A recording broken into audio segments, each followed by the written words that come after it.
the fact that the honorable, former minority leader, the honorable member for Tamale South, brought a notice of petition, and then the fact that the honorable Atuforsin, the current majority leader, also decided to raise it as a matter of urgent public interest. And the fact that Mr. Speaker didn't say that was procedurally wrong and should not have happened means that Mr. Speaker accepts the situation as procedurally correct.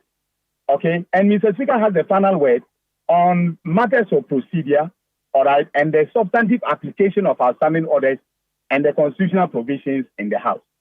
So I don't know what he's quarreling about. There's nothing wrong with what happened, all right. These were matters of public interest, and they were brought appropriate. All right. So deal with the issue of court. The fact that he had begun a process in the Supreme Court, and he believes that the Speaker's office had been served, and the Speaker was in the know, and so to go ahead to make a ruling which he believes would impugn on which would essentially preempt what the court was going to do. What's your take on that?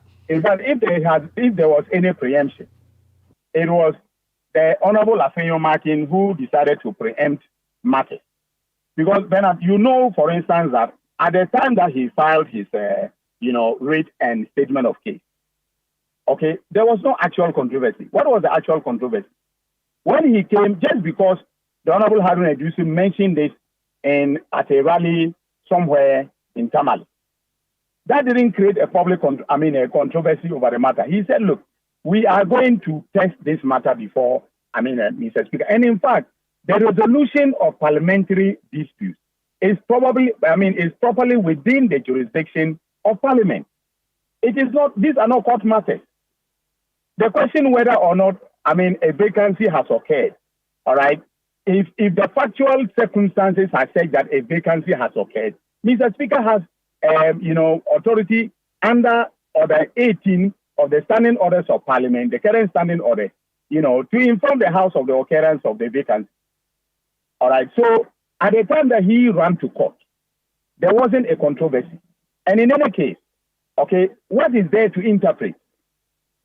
Bernard, if, for instance, somebody writes a letter saying that I have resigned from Parliament, must they take the course to make a pronouncement on the validity of that resignation?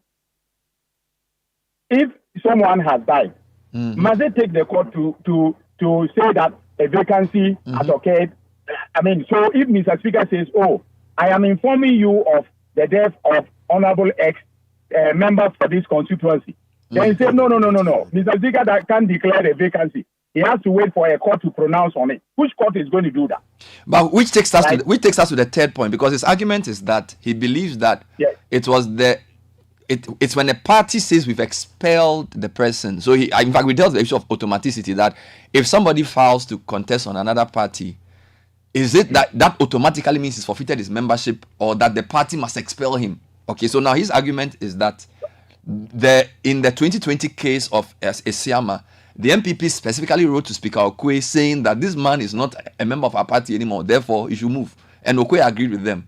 But he's saying that in this case, neither the NDC nor MPP have written to the Speaker to say, look, people have left. Bernard, I'm so shocked that, or maybe I'm not surprised, because, sometimes we conduct, or let me say most of the time, we conduct our politics in this country, all right, without principle. Because the Honorable Afenyo Martin should be the last person to be talking about the need for a letter. Because his own party constitution, in Article 3, Clause 9, says that when you engage in that type of conduct, you automatically forfeit your membership of the party. Automatic. It should not take the party to write a letter expelling you. Their own constitution, current constitution of the New Patriotic Party to which he belongs, says that you automatically forfeit your membership. Automaticity means that the thing happens by itself. So what does it mean by we need to write a letter to say that the person has forfeited the membership before? The fact that it was done in the past by their General Secretary to put the matter beyond doubt, okay, does not mean that action cannot be taken based upon the automatic triggering of their own constitutional provision. In any case, Article 97 does not provide a procedure that requires political parties to file petitions before Mr. Speaker can inform the House of the occurrence of a vacancy. It doesn't. All right. Parliament is a master of its rules. Okay, and Parliament can adopt any procedure to the extent that that procedure does not violate the Constitution. So, for me, I don't see anything wrong with, the fact that there was no letter from, let's say, the NDC sacking Mr. Aka, or a letter from the MPP sacking, for instance, Cynthia Morrison before Mr. Speaker made his pronouncement. All right. Look, Bernard, what is happening here is that, okay, they are caught in their own web, because in when it happened to the Honorable Esiama, and it was to their advantage, they thought that the Parliament was going to communicate to Esiama's constituents that he's no longer their MP, and that was going to bring the man's votes down. It did not, unfortunately. But the precedent that was set, and I think that it's a good precedent. And I'm speaking purely from the point of view of, principle, okay? Because you see, the instances cited by Michael Quay and Professor Michael Quay, the Right Honorable Michael Quay, and then now recently cited by the Right Honorable Speaker, and even more elaborate and more articulate fashion, okay, are instances that trigger a violation of the Constitution. I stand by that position. If tomorrow we are in government, we have a majority in Parliament, and 5-10 members in our caucus say they are going independent, I will be one of the first people to say that Article 97 should be invoked to send them out of Parliament.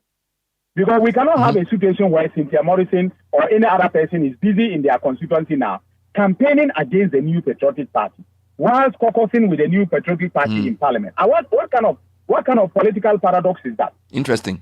Now, that's a contradiction. Fair enough. Now, when I started the interview, I wasn't sure how to refer to Mr. Afenyo-Markin, because I referred to him. I asked him whether he was still majority leader, and he actually took offense and said, the speaker was very careful in his judgment or in his ruling not to go beyond that to sort of say there's been a rearrangement of the House or anything of that matter. So as far as he's concerned, he's still the majority leader. Now, you have referred to him in this interview as the minority leader. Again, is this automatic that once the numbers show that NDC has more than MPP, NDC is the majority, or must there be a process? Because, hold on, let me finish asking the question, because I remember, in January, in January, you people went to sit in some chair and all of that. So it's almost like, is there a procedure for us to know that now you have been conferred the majority status, or it is automatic? I beg you, Bernard, it's automatic. Majoritarian determination is by number. Minoritarian status is by number. We currently have 136, all right? They have 134. So what is he talking about? In terms of the numbers, we are more than them. We are the majority. It's as plain as daylight. So you have 136, they have 135. It's 136, 135. They have 135, sorry. Uh-huh. Sorry about that. So if, for example, tomorrow, on Monday, Cynthia Morrison or Peter Kwatiaka comes to Parliament, will Parliament prevent them from coming? How is this going to be enforced? Or one speaker has said that they are no longer members of Parliament, and the Marshal is entitled to prevent them from entering the chamber. They are strangers now. They are no longer MPs. No, they are no longer MPs. All right, final. The Speaker of Parliament has informed the House of the occurrence of a vacancy. Their seats are vacant, meaning that physically they themselves, their chairs are going to be empty until the life of this Parliament ends. Good. Final point. They should not be coming to Parliament. Mr. Afenyo-Markin has indicated that his side of the House will stay away from Parliament until the matter is resolved. I do know that Parliament has your next, 22nd. I don't know what to call it, meeting. Sitting is what, next Tuesday? Yes, so, yes. How? So, assuming the Supreme Court case takes a month, does that mean that we've lost Parliament? Because don't forget, there are certain things that need sitting days to mature. For example, the LI revocation, we don't know if it requires something. No. How is that going to work? We will sit. We will sit, and we have more than half of the members of parliament on our side. So you sit. So apart from things that require, so if something requires 2/3. So if there are matters that require 2/3 majority, we can take those decisions. There is a simple majority. We are entitled to take those decisions. Good. We are more than half number of but again, members. Pardon my confusion, but I know that typically a lot of things, Parliament works. For example, government business goes through Parliament, right? And government business is usually laid by either the minister or through the majority leader or the leader of government business, for want of a better expression, right? So now that they are not going to come, what business will you guys be doing there when you go? We will be filing private members' motions to, repeal the obnoxious pieces of legislation they have passed, the taxes such as e-levy, and so on and so forth. In fact, we'll start implementing our manifesto on Tuesday. Because you start doing your own thing? In using Ghanaian language, you start doing your own thing? No, it's not our own thing. We are working on behalf of the people of this country. We are elected to work on behalf of the people of this country. So if they stay off, we have the mandate of the people to repeal e-levy and change the fortunes of the ordinary people of this country instantaneously. So they should stay off. We will do business. But honorable, for those of us watching on this, this is very serious because you are serious that you repeal repealables. If you need a simple majority to repeal like e-levy, you repeal it. Yeah, we'll repeal it. Yes. And you know why I'm saying that? I'm sure people will quote Article 108 to me and say these are tax measures, they are fiscal measures. Article 108 says that for tax measures, if it is to reduce the tax, the private members' bills can work. All right. And if e-levy is 0.1 or 0.5% or something, and we come and repeal it, it means that it's not going to be zero. Nobody will pay e-levy. It means that we can bring tax legislation to do a lot of work in the House. But I thought that for most of the things that Parliament does, President still has to assent, right? So if you do, at least when it comes to So if well, no, we will send them to him. If he refuses to what do you call it? He refuses to assent to them. Okay, he has to write back to us to say why he's refusing. All right. If he doesn't, we will go ahead and then pass the law. Wow. Because we can't have the president cannot continue. He can't continue to disrespect the Constitution. And in fact, the Constitution requires him to do certain things. All right. If he doesn't do them, then he is committing high treason. He's breaching the Constitution because there's a timeline. We've been very. Sometimes we don't take some of these constitutional matters very seriously. But for a president, if you are time bound within, to bring a matter to the attention of Parliament and you refuse, you are breaching the Constitution. We can start impeachment proceedings against the president. Wow, so a lot of things. This is a serious constitutional crisis. That's what I'm going to say. And this is also putting pressure on the judiciary, right? Because now the matter is inviting the judiciary to judge or to make judgment on a constitutional matter, yes, but also on essentially the conduct of the legislature, right? So we, the people of Ghana, don't know what to do now. Who's in charge? I don't know if you are all aware of the confusion that this is causing the people of Ghana, and the imperative for all of you to resolve it as quickly as you can between the executive, the judiciary, and the legislature. There has to be some meeting of minds for the country to proceed, because it seems like it seems, yes, politically whatever, but from an outside point of view, if you look at what's happening in the sub-region, you don't need a constitutional crisis at this time in Ghana. You don't. That is true, and we are all keenly aware of the gravity of the crisis that we have on our hands. All right, but it is also because one party is behaving in a way that deepens the crisis. All right. I don't know why the MPP, from time immemorial, always wants to be treated differently. So, for instance, why was it the case that they were very happy with the Michael Quay ruling and they held it. You know, I mean, ironically, my brother Bernard, it was the most vociferous opposition to Prof. Michael Quay's ruling was from outside, from the Honorable Mahama Yarga. That's the paradox of it. The Honorable Mahama Yarga took a view that is now being articulated by the MPP, that he was in the minority. Okay? And now they are calling upon us to accept that what was right yesterday by them is today totally wrong and should not apply to them. Why is MPP exceptionalism the reason why this country should fall or rise?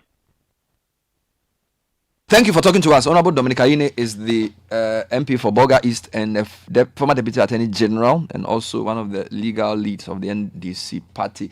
We need to breathe, Nathan. This has been this has been quite heavy. This has been quite heavy. Still listening to the City Breakfast Show. We'll take a very quick break. When we come back, we do a few other things and then we'll call it a morning. This is the City Breakfast Show, the city's biggest conversation. Charlie, this year's elections, I am really confused. I don't know who to vote for. Why don't you know who to vote for? Let's listen to one.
You're hearing it on anywhere in Ghana. Hearing it anywhere in Ghana. Manifest with the new one, Puff Puff, featuring the Caveman.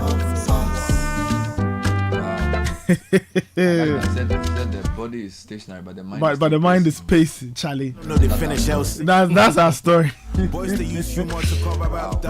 Yeah, this is quite intense. We've never been here. This is very uncharted in terms of parliamentary dynamics. But the life of this parliament has been very interesting from day one.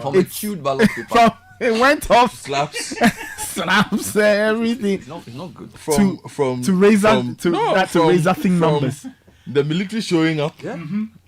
In Parliament, it's been one to the drama surrounding the balloting. This might go down as one of the most ignominious parliaments. Yes, parliaments. And then the razor thing numbers, and now this. And what they forget is that whilst they do this, they are reducing the standing of Parliament, because it's I don't know. Yeah, everybody wants to go into Parliament, but if we want to take Parliament seriously, there must be some level of predictability in their behavior, and procedures. Also their procedures must be clear. There's a lot of confusion, and this also there are a lot of grey areas. And this court is also making Parliament become a bit hamstrung, in my view. I'm not against this particular case or anything. I'm just saying almost everything in this Parliament, somebody has taken it to court. Yes, the Supreme Court is the ultimate interpreter, but we've had a Supreme Court in Ghana for the past 30 years, and it's not been every time they've been. And in fact, arms of government don't like straying into each other's arenas. Yes, they give themselves that healthy, so it's something we should be concerned about. It's not good for our democracy, where the institutions themselves cannot have clarity on their own processes and procedures. Hopefully we learn from it to strengthen the democracy going forward. But I don't know. Yeah, but we do need that. I've heard both sides, and I'm sure the audience have also heard it. The only point I will make, look, Parliament needs to invest in good faith lawmaking and stick to principles and procedures. For me, we've had yesterday we were having this conversation about the power of parties and what it means. We've allowed parties to dictate what good faith can exist in Parliament and its processes, to the point where now we are near a constitutional crisis. Somebody might say it's clear, but I don't think this is the kind of situation we want in our democracy. We like to push the envelope when it comes to our democracy, but this is not one of the things that we want to push as an envelope, as being a different kind of Parliament, as being more democratic. This is not democracy the way we want it to be practiced, for want of a better word. So they should do better in what they do going forward as parliamentarians, and understand. And you see, I've always made this point when it comes to, once you do something and you think you are right, I always say this: everybody will become a minority somewhere. Yeah. It's true. As the conversation was happening, that was what I always say this, and people take it for granted. No matter where who you are, you will become a minority somewhere someday. So you always tell yourself, I should do my things in such a way that the day I become a minority, the people who were in the minority when I was the majority would treat me the same way. And particularly when what they did to Esiama was not even necessary, because you see, they had a big majority in 2020 ending Parliament. And I think the only reason why they asked him to be expelled was to influence the election. The election, yes. It wasn't as if, because if you look at... How much was clear? And when he came back in 2020 after winning, look at the poetic justice of now he being the one to caucus with them to like even up, because essentially it was 137. And if he had decided to caucus with NDC, we would have had an opposition majority and a government minority. So I think the lesson of Esiama for 2020 has not been learned from both sides. You see, the thing is, there are certain things that are pretty clear. One, you can't be a member of two political parties. That much is clear. Article 95 of the Constitution sets that out. If you read Justice Shremsai, I think eloquently explains that part of the constitution. And I think lawyer Yine, at the end of his submission, makes the indication that okay, and I think it's as clear an example as you can give. Cynthia Morrison is in Parliament on the ticket of the NPP. She's in her constituency, definitely not campaigning for the MPP. She's telling people to vote for her and not the MPP.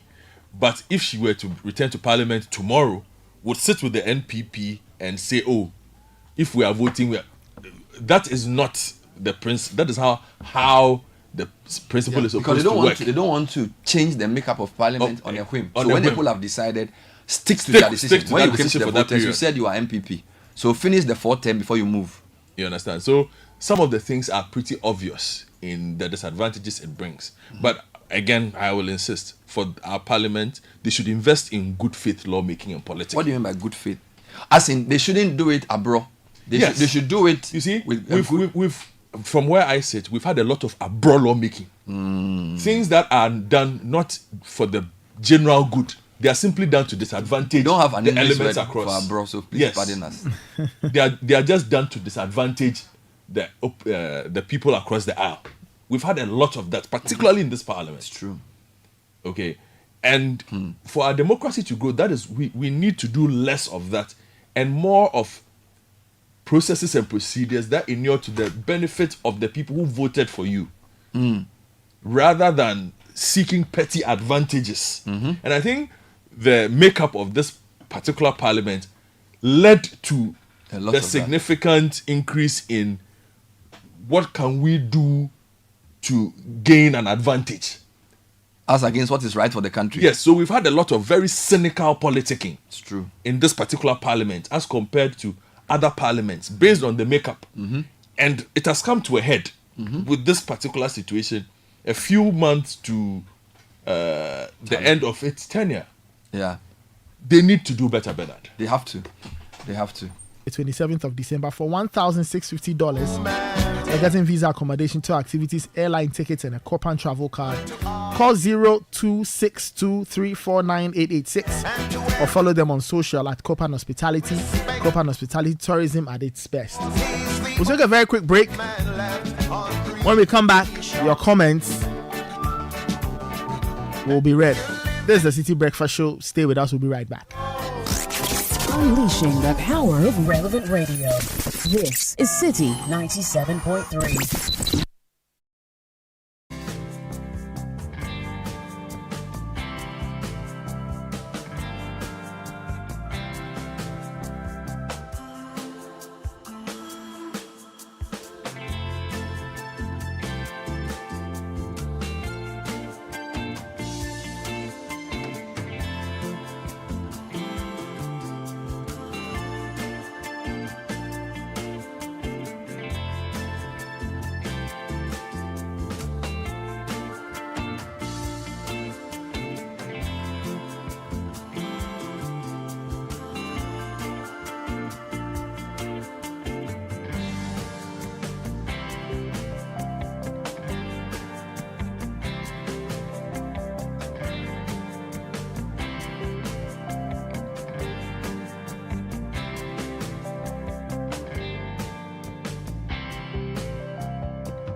Stone Boy. Wow. Look, Charlie. It's hot and intense in Parliament. Serious. And the normalcy is returning to our lives. You know, life without club football is a bit boring, particularly when the Black Stars are not doing well internationally. So when they announced on the 7th of October that I was going to an international break, I was like, oh my God. Another week. And you know what happens? There's another one in November. The international break, it interrupts the rhythm of teams. So you notice that Liverpool in the first 3 games, they did very well. And then when international break came and then they met Nottingham, they couldn't continue. So international break, players travel and things. So it's going to be tough. You have Chelsea this weekend. I'm not worried Liverpool about hosts Chelsea. Yeah, I think they Free scoring Chelsea, you're not afraid? They won't win. To maybe a draw. I don't think Liverpool too will score. That much is true. Yeah, so that's Salah there, you will score, you will do. He will get his goal. The thing, Salah, you know what he do. Salah and Luis Diaz will get their I goals. was watching the Ghana versus Egypt game again. The 6-1. Salah was the guy who got the penalty. Yeah. Salah was the player who was very fouled. typical. When Salah has the ball in the box, it's difficult to take the ball from him. Close contact. And he got the penalty, and Abu Trika took it. Speaking of good players and all of that thing, you said who's coming to Ghana, Sef? Is it Ronaldinho? The greatest ever. Let me ask you a question. Who is the greatest ever African player? You know, it's tough. I think that for the way personally I evaluate these things. Yeah. I look at it purely from the skill factor. From the Onimbo, whether you won award or not. I've never really made it about your statistics and those things. All those things. It's about who excited people the most. Then it's Abedi. No, I think genuinely. Has to be Abedi. I think genuinely Salah has a strong case. No. When people are still playing, it's tough. Let's wait for him to finish. Salah's CV is rich. No, forget. I'm talking about. You see, in terms of the ball, no. What Abedi represented, because what I heard people tell me was that in AFCON, teams are actually afraid of him. Yes. That the fact that Abedi Pele is even playing for him. And he was one of the few people playing in Europe at the time, doing very well at Marseille and things. So for me, in the 90s, Abedi a born. I was watching some Ghana, Egypt, Ghana, Nigeria again. The header from 92. The guy, Senegal. He's the shortest man on the pitch except Sandy Abora. Nigeria has 6-foot guys. Abedi goes to the near post, heads the ball, and the ball moves. The angle of the ball to go to the header ended the far post. But how do you do that? But if it's the ball, no, then I will put Abedi a healthy second to Weah. Rather? Hey, we are no ball. Oh, Master Jai. Rough. Oh no. Master Jai. No. I don't think we see. Weah was pure skill, pace and power. Their reputation. Abedi Pele was elegant. No, Abedi Pele was everything. Abedi Pele, their reputation. Yeah, he had that as well. Yeah, they had a reputation. You see, Abedi was legend. So is Weah. No, Weah was recognized in 95 as world best. Yeah. But I tell you the truth that, this is 92, 91, 89, 93. If we are to do comps right now of Abedi and Weah, they will show you. Don't forget that TV advanced in the 90s rapidly. I know. Italian league became very strong in the 90s. So when you see that he's going in my life, Bardinho. No, I'm saying that if you use the argument of Onimbo Boa, if we put all those players on a pack and we go to Okocha himself will tell you that Ronaldinho is different. We go to Sahara Park. Then we're going to watch footballers. Yeah, Okocha is on the pitch. And Dino is on the pitch. Charlie. Can Dino play where Okocha will play in Africa? But I just told you that, look, when it comes to the Ronaldinho argument, people should love their Messi. I love Messi. I put him. Where did I put Messi? Number 2. I gave Messi number 2 on my list. Messi. Papa wants me to ask you what you are smoking. By the way, on the Abedi Pele versus Weah thing. Tell Papa that he's in Namibia. I should stay there quietly. Abedi was. He should change the whole business alone. Even if you ask Weah, who is the greatest African player, he will tell you it's Abedi Pele. You calm down. Let me make my argument. Yes, make it. See, on the Dino thing and the Onimbo principle. Yes, Onimbo. It is not the trophies. It is not longevity. Yes, it is Onimbo. On the Onimbo principle, like Charles Taylor, Ronaldinho is the single greatest footballer the world has ever seen. Hey, that's a very big thing to say. Followed by Lionel Messi. Are you serious? Then number 3. Who did I give number 3 to? You've even forgotten. You said Ronaldo. Yes. Phenomenal. No, Cristiano. Cristiano because of the 2 faces he has exhibited. Do you see Maradona? I saw Maradona. Did you see Pele? Properly. And you are still giving me, what is your problem? Charlie, you are talking to Mr. Old School here. You're mentioning Pele. So you're talking to Mr. Old School. You are saying that Ronaldinho is number 1. Wait, and you put Ronaldo before. I'm coming. Hold on. Hey, I start with Ronaldinho because you see, everybody will mention the litany of awards Messi and Ciro have won. But I tell you, on the 3 certified surfaces of football, of ball, on the 3 surfaces, okay, the green grass, okay, Ronaldinho best. Futsal, the hardwood, it's like indoor, sand, beach, obia. What again do you want to know? Are you saying that certified that he's played on those pitches and he's Dino has played in futsal leagues since he was a kid. Grew, retired, played, best ever there. Beach, certified, played. He played beach soccer. Oh, happily. And he can still demonstrate all those skills. And as for the indoor, you as for the green grass, everybody has seen. So if one person on all the 3 surfaces, have you seen Ciro playing futsal before? No. Odimbo. Futsal. He will fall down on the beach. 1 or 2. Have you seen? So you're extending it now to say based on the 3 pitches, Ronaldinho. No, I'm telling you that skill. on the sheer level of skill in terms of football. You said Sahara Park. Sahara Park is sand. Ciro is the king of the sand. Ronaldo. Ronaldo is the king of the sand. Will still be. But see, don't you think that when somebody is the best, it also has to do what he did when it mattered. And I'm coming to that. That's why Maradona I'm is coming the best. to that. You see, in terms of sheer impact, yeah, I do not think that. I think football of the last 25 years does not grow to become the commercial juggernaut it is without Ronaldinho. It does not happen. What do you mean? His video was the first video to get like a million views on YouTube. The fact that what he did was so beautiful made a business case for investing in Ronaldinho. You can arguably say that Ronaldinho basically became what Michael Jackson was to music in the 80s.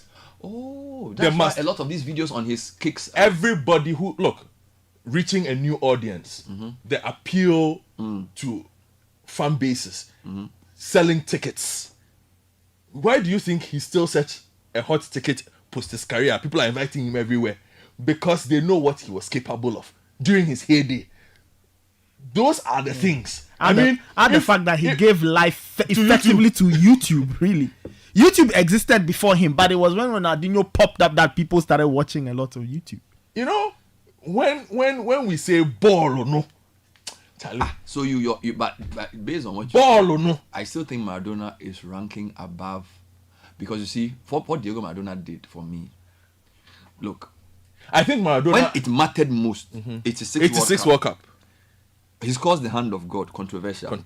So to decide to do that full pack dribble for the 2-1, I concede to you that I don't think we will see an individual dominate a single World Cup the way Maradona dominated 1986. I concede. In that his blue shirt. I concede. Maradona could do plenty things too with the ball, you know. Maradona was amazing. Which is why he's a healthy number 5. Oh, you are mad. On my list. How?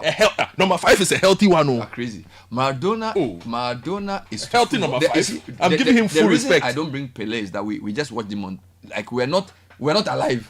But it still doesn't invalidate what he but did. you see, a lot of times when you see it in real time, or at least in your time. So Pele's era is a different era. By the way, you've already told me that in Pele, the whole Brazil, there's whole argument about him. So, but fine. Pele's place as the greatest is even in dispute in Brazil. But you don't forget that number 5 they were wearing one tacky polo.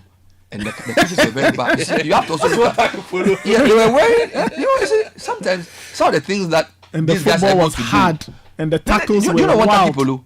Yes, that's a different kind of football boot too. But in all, Dino. Oh no, Maradona is the greatest. He's the greatest footballer ever. Diego Armando Maradona. Charlie, these days, you know, right now, customized boots have become a thing. You know the shoulder drop that they do now. Do you know that Maradona drops the shoulder, you fall. You see the boot called the Tempo. That's our body. You see the boot called the Tempo. Maradona. The Tempo. The R9 Tempo. If you like, we are naming things. If you like, call 3 of your favorite coaches who know football. Sit behind them and interview them on this point. On ball. Maradona. Aloski, that we have put 10 footballers on the park. Yes. Everybody should select one in Nimbo or Nibo. It's not trophy. Sahara Park, we have brought Zero. We have brought Ronaldinho. We have brought Maradona. Yeah. We have brought Abedi Pele and Oponwia. When the nimbo, in fact, for Brazil, I even rate. I even rate El Phenomenal higher than Zero. Obolo is the greatest. I rate your ranking is flawed. But I even rate Ronaldo Senior higher than. You know what will happen as a Harappa? The way Dino will raise the ball, nobody will be able to do it. That way, and you know the Ghana people,